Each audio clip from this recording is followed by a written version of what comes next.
mga yan, no? So, may possibility pa rin na sila ay katulad nung nangyari last December, mag-over-promise tapos underperform, no? Under-deliver. May possibility pa rin yan, pero masisira sila ng husto. Masisira sila. Kaya hindi ko alam kung paano makakaapekto sa kaso ni former Speaker Martin Romualdez yung possible na pagbalik ni Saldico. Paano malabo pa yung detalye kay Saldico eh. Nandiyan ka na, malapit ka na, di ba? Austria at Oo saka nga eh. Baka puntahan ko na lang siya, magkakape kami, no? Tapos baka malay mo, makakuha tayo ng mga maleta, ipadala ko sa iyo dyan sa Brazil, mga dalawa. Okay na sa iyo, dalawang maleta? Anong gusto mo, yung Rimowa o yung Kwan? Made in China na parang Rimowa? SM yata yung nakita ko. Parang So, iba. Parang so shelter nakakalito kasi Rimowa. itong statement ng Malacanang. Nung una, arrested, tapos ngayon detained. Tapos ang balita ko, wala na siya sa Czech Republic eh. So anong status niya? Anong status niya? So wala tayong detalye. Pero today Interview sila yata, na police from Czech Republic or some lawyer or something. oo nga, today yata magpapaliwanag yung DOJ.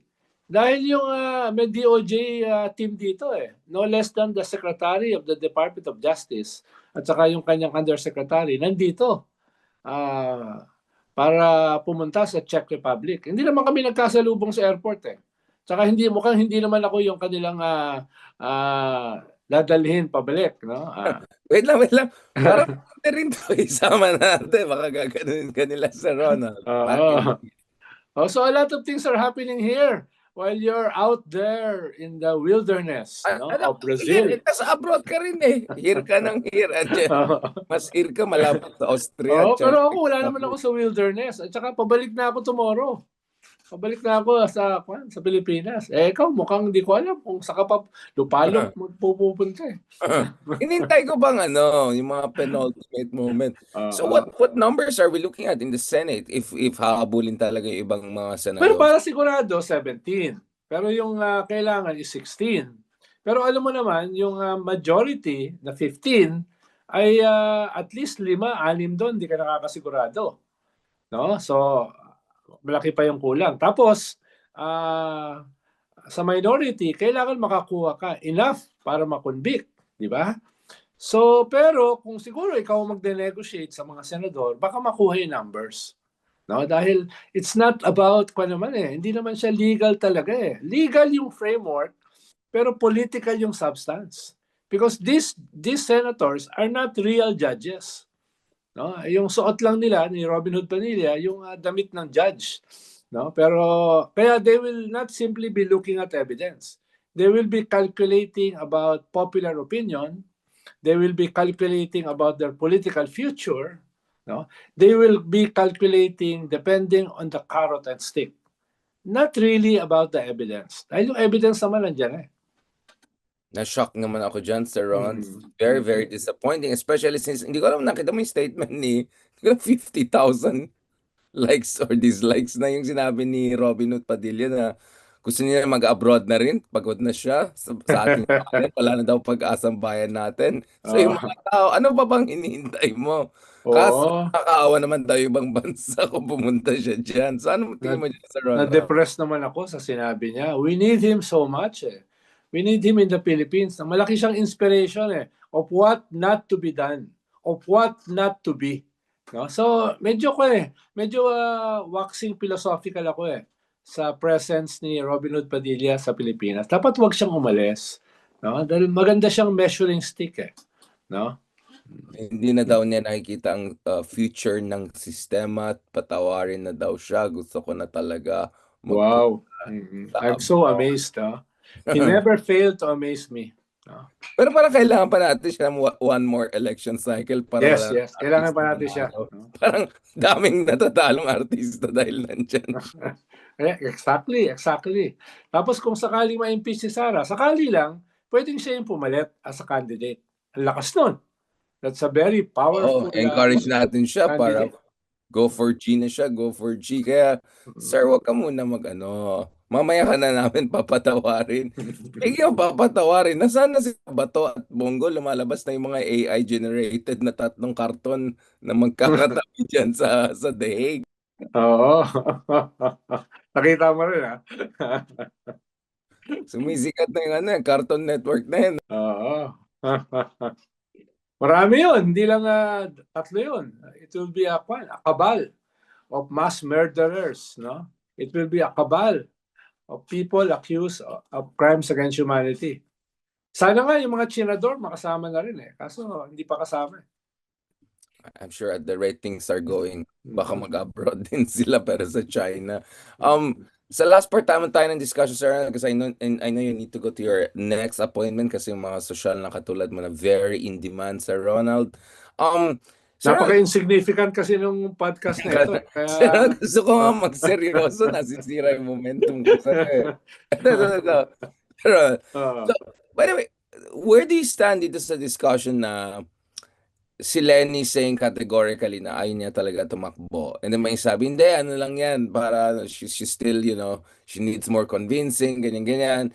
And then Kiko coming out, siya talaga yung best soap. Now, I think Okta also released talaga yung head-to-head version nila na actually Sara Duterte would go as high as 46% versus Lenny going around 35%, up to 46% ng ABC and 56% ng E for Sara. Kay Lenny naman up to 40% ang ABC and up to 52% ang NCR. Pero yung Mindanao talaga 88% for Sara. That seems to be a big difference. So now finally lumalabas na rin itong mga head-to-head na hindi lumalabas dun sa mga Chop Suey publicly available survey. But what does it say, Sir Ronald? Is Lenny really the only one, or actually Lenny is more like a stand-in for whoever could be the unifying candidate of the non-Duterte forces? What's going on here? una, parang bilib na bilib ka sa Okta. Siyempre, believe talaga ako sa lahat, Sir Ronald. Ikaw talaga yung sir, maaga-maaga. Tawagin ako ni Sir Ranjit yan. Binubuli na lang ako. Saan ka mas bilib? Sa Okta o sa WR numero? Mas bili ako sa kanila kaysa kay Ronald Diaz Analytics. Di ba, Sir Ronald, meron ka rin consultancy dati? Ano Ha? nangyari? Ako, Meron lang ka ako ganun lang ako. Pinapakinggan ko yung Sir, lang ako instinct. oo. So wala akong alam diyan sa mga statistics na yan. So I just feel the weather, no? Yun, Sir Ronald. Oh, buti hindi ka na naglaway-laway. Baka kung saan, baka ma-screenshot tayo sa bigla kung ano na naman yan. Well, it's about character. No, hindi siya tactic para kay Lenny na, nagpapa-cute, ayaw ng kapangyarihan. It's more about her character. Ayaw talaga niya sa political power, no? Talagang may disabawal siya of power, 'di ba? Pero kahit hesitant siya noong 2016, eventually na-convince din siya tumakbo for vice president. At nanalo siya. No, nanalo siya. Nung ikalawa, 2022, ayaw din niya. Kung maalala mo, last minute siya nagpasya, di ba? Nag-file siya last minute din So talagang not as a tactic, pero yung character niya ay ayaw talaga niya ng kapangyarihan. So hindi siya bago. Ikalawa, last year, paulit-ulit niya sinabi hindi siya tatakbo. No? At itong latest na interview niya sa isang local radio, inulit niya yan. So there's nothing new dito sa interview na ito. Lalo na local TV yan Kung ikaw ba, nanalo ka as mayor for just a few months, tapos tatanungin ka kung tatakbo ka for a higher office, paano ka sasagot? Ilang buwan ka palang mayor tapos sasabihin mo na iiwan mo na sila. No? Of course, hindi mo naman sasabihin yon, no?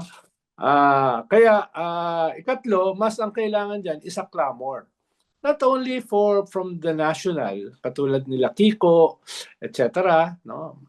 Kung hindi even sa Naga. Tingin ko yun yung mas mahalaga Yung mga tiga-Naga, papayagan ba siya na tumakbo for a national position at iwanan niya yung Naga na kapapanalo pa lang niya. So yun yung tingin ko pinakamahalaga, yung mga tiga-Naga. Tingin ko ma-realize naman eventually ng mga tiga-Naga, no, na kahit manatiling mayor si Lenny, pero yung maboboto ay isang diktador o isang mass murderer, yung Naga maaapektuhan din. Diba? So hindi mo pwedeng i-isolate yung Naga na, dito na lang ako, bahala na kayo sa national. Hindi pa pwede yun dahil magkaugnay yung national with the local Diba? Tatamaan din yung mga tiga-Naga na gustong magkaroon ng good governance.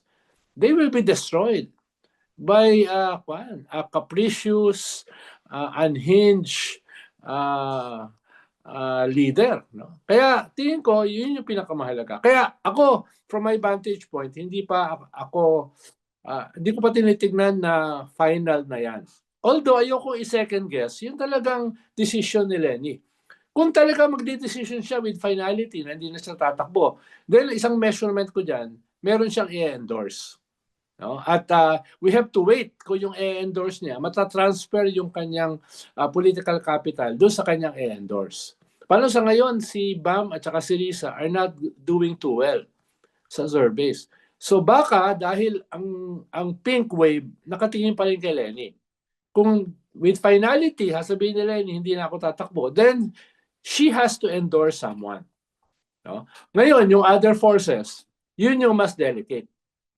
Paano kung si Lenny ang tatakbo, all the others ay hindi tatakbo eh.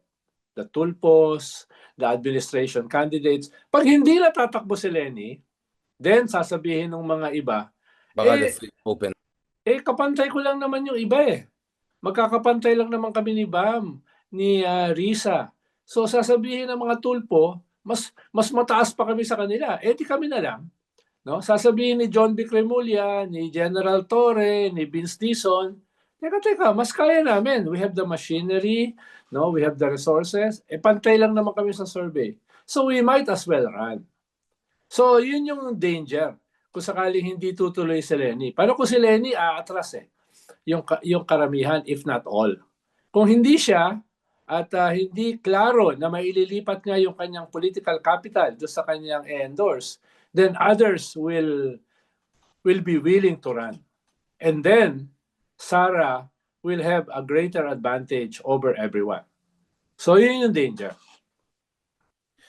Yun nga eh. So, on one hand, para sa akin, yung sinasabi ni Kiko na parang si Lenny lang, tama yung sinabi ni Lenny, hindi naman pwedeng savior mindset na para ating personality base, you're waiting for that one person to save. At the same time, tama ka rin, it remains to be seen whether transferable yung support base niya. So for me, the way to square the circle is actively si Lenny, kung hindi siya tatakbo, to endorse whoever will be the standard bearer. But at this point in time, malabo rin si Lenny will endorse someone because I know na ayaw rin naman niya makialam or ayaw niya mag-anoint. So, logically, hindi kaya best for Lenny to endorse a process by which pipiliin sinong pwedeng standard bearer.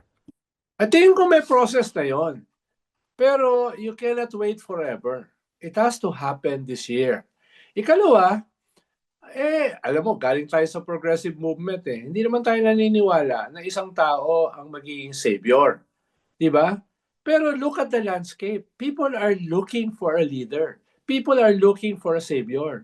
Anong gagawin mo? Magkukan ka muna, magpo-political education ka for 3 decades para mabago yung concept, yung level ng mga tao. So, we're confronting an existential battle. Tapos, gusto natin, as progressives, mas ibang klase ng leadership. Pero for now, people are looking for a leader, a strong leader, who will help save them. O sige, huwag na natin sabihin savior, pero who will lead them to save themselves. Diba? O sabihin na lang natin, semi-savior. No? Semi-savior. Hindi talaga yung savior na manggagaling sa langit, in the heavens, and they will go down here to save us. So, huwag na ganun. Pero you need a leader which will catalyze salvation against damnation. No? Because what we are confronting is no less than the possible condemnation or salvation or damnation of the next generation. So in that context, kailangan mo ng isang leader, if not a savior, a strong leader who will catalyze a movement for people to save themselves. No? Mahirap mag-nuancing pa na, ayaw ko nang maghanap tayo ng hindi savior. No? It's about what people want. Hindi lang yung what people need. Diba? So yun ang dapat natin i-calculate. Yeah, we're just gonna close on this, sir. Sir, last question lang. what is your take? Kasi last night, tinatanong ko rin yung mga different sources. Dito sa nangyaring insidente sa Negros, no? Yung mga aktivista na namatay. I mean, I know it's a very sensitive issue and I'm trying to verify the facts and all. I'm talking about yung sila, yung, alam mo naman, di ba? Yung cases ng mga estudyante from UP na, I think, 90 Yes. of them. Yes. So what is your read of that situation, Sir Ronald? Because this was a very heated discussion kahapon with some people obviously calling for investigation dahil they're wondering if there was extrajudicial killings here, and then other people are saying no, kasalanan niya ng kabila na pina-expose nila yung mga bata, and then some sources are saying that actually they may have been involved themselves directly dun sa encuentro. The reason why, of course, very sensitive issue na yan is because you see once again yung rhetoric online, no, dun sa mga ibang kababayan natin na parang nade-dehumanize na naman sila, yung parang mga EJK apology na narinig natin back in the day. Although, of course, we're not saying this is necessarily an EJK case. Tumigil. Yeah, sige lang, go ahead. Okay. Live na lang tayo, Sir Ronald. Well, una, tama ka. Kailangan ng investigation. At sana pamunuan ito ng Commission on Human Rights. Diba? Dahil hindi kompleto yung details to make a judgment. Ikalawa, kahit in the absence of a more intense at saka credible investigation, ay pwede na natin sabihin na we don't need this Hindi natin kailangan itong ganitong klaseng sitwasyon, no? Na yung mga tao ay gagamit ng violence, ng armas para baguhin yung sistema. Dapat a lot of democratic space will be given to everyone, no? Ikatlo ay we also call not only on the government, no, to check their ranks at pigilan itong ganitong klaseng mga human rights violations. We're also calling on the rebels na to sit down and negotiate a political settlement, no? Not a settlement for victory because you have not won a settlement para igalang ang inyong karapatan sa pagpasok nyo sa mainstream politics, no? At sana ay paano nangyari din ito sa Mindoro, kung maalala mo, a few months back, no? Isang bata na 21-year-old ang napatay, no? Allegedly sa isang encounter. Tapos isang bata na Phil-American ang nahuli at dineport sa US. So, delikado yung ganitong klaseng trend na very young people, practically kids, ay umaakyat sa bundok, no? Whether yan ay immersion or yan ay isang guerrilla zone, that's very dangerous in the middle of a war, no? So we call on everyone to be more circumspect dito sa nangyayari, no? The government, dahil hindi solusyon ang violence of whatever form, no, laban sa mga nag-o-oppose sa gobyerno. Ikalawa, on the rebels themselves na to sit down and negotiate at sana wag i-put in harm's way itong mga bata, no? Itong mga bata. In the absence of clear details, paano, syempre, pag kasama mo yung mga rebelde na armado, baka hindi mag-distinguish yung gobyerno sa mga kalaban. Pero dapat yung gobyerno rin, hindi ganito kaagad ang response, no? Pwede naman, hindi ko ma-imagine na 19 lahat patay, no? Wala man lang kayo nahuli, di ba? So alam natin na an encounter is an encounter. In the absence of details, no? Pwede naman kasi hulihin imbis na patayin kung talagang merong guerrilla force na nandyan. Pero more long term, dapat ay yung roots ng violence, yung roots ng insurgency ay dapat talakayin ng gobyerno. At dito dapat umupo at mag-usap. Thank you very much, Sir Ronald. Kasi yun nga, medyo sensitive issue na yan. Nakita ko na yung initial responses ay based sa ideological orientation ng tao, and I felt hindi yan helpful. We have to look at the facts of the case but also yung big picture dito. So salamat, Sir Ronald. Halimbawa, meron din sa Negros, meron din diyang 2 akbayan na allegedly napatay extrajudicially ng mga rebelde. So we're still investigating that. So we're calling on both sides na sana ay maging more circumspect at itigil muna itong ganitong klaseng labanan. Dahil hindi lang sila ang nagiging casualty. Even kami, even Akbayan are losing members, no? Dahil nga napagsuspetsahan sila nakalaban ng mga rebelde. Thank you so much, Sir Ronald Llamas, habang fresh pa yung morning. I'm glad we ended on a more serious note kasi sabi nila, nag-ano naman tong dalawa na yun, nag-banter lang sila. Thank you, Sir Ronald, and good luck sa rest of the day engagements mo. And sana next time, di ka na mag-bully ulit sa akin. Thank you very much, Sir Ronald. Di naman kita kayang i-bully. Hindi, medyo antok pa ako, hindi ako makabawi. Yung reflex ko medyo mapagod. Parang hindi ka pa masyadong gising Parang hindi ko pa. Ako at least nakapag-double espresso na ako. Ayan tayo, Sir Ron. Yan ang gusto ko sa'yo, yung double. Yun ang tawag ko sa Ronald double espresso. Ako Turkish coffee. Sige,